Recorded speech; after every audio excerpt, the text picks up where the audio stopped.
People often say that will never happen to me. I have good insurance. They paid for my knee replacement. They never give me any trouble. And I say, all insurance is very good. Until you need something they don't want to pay for. Do you really want your insurer deciding who does your brain surgery?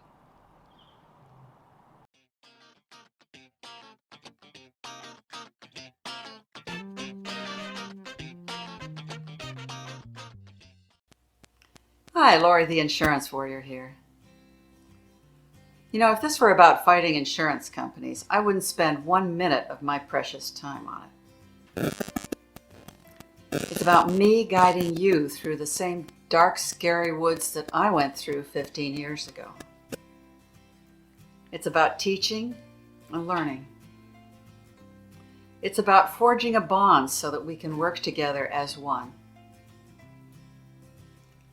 Dan from Pennsylvania and I hit a few potholes right off the bat. He didn't trust me. I didn't trust him.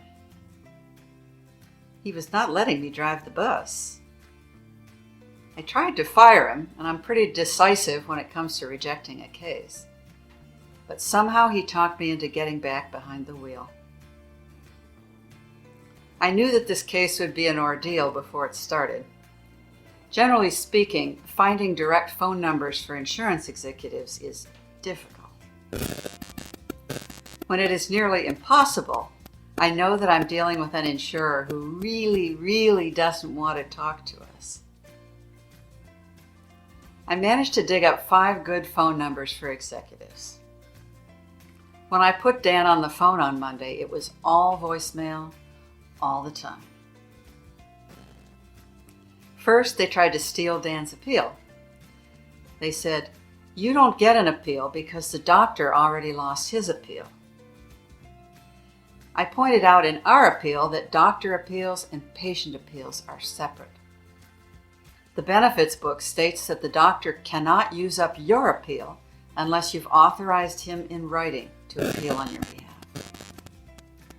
They came back with, "The doctor doesn't need authorization because the doctor's appeal was expedited." Say what?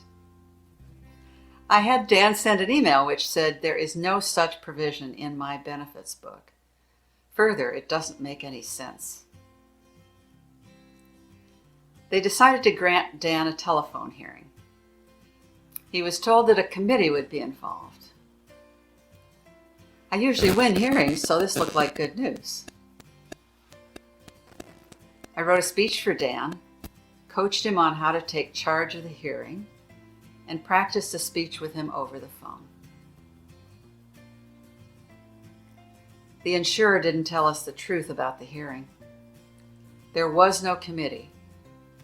It was just one unpleasant medical director who asked stupid questions that showed that he hadn't read the appeal.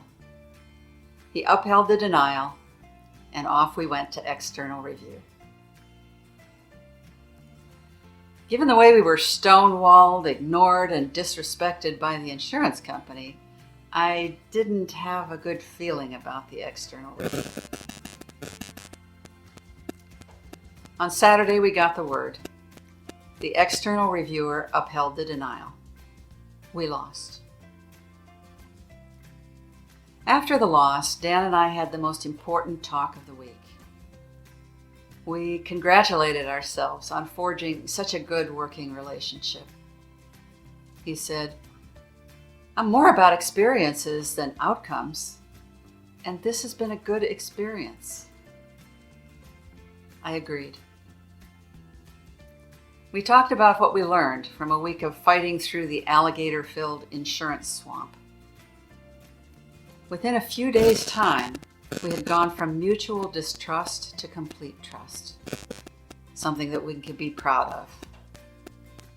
I said, "Strangely enough, I feel like this case is a success." Dan agreed. Dan will have his surgery next week.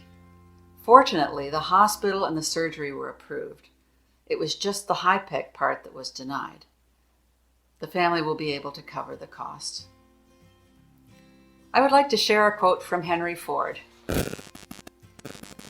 Coming together is a beginning. Keeping together is progress. Working together is success. I dream big. I dare big. And I give it my all. On the rare occasions when I lose, I learn. What could be better than that?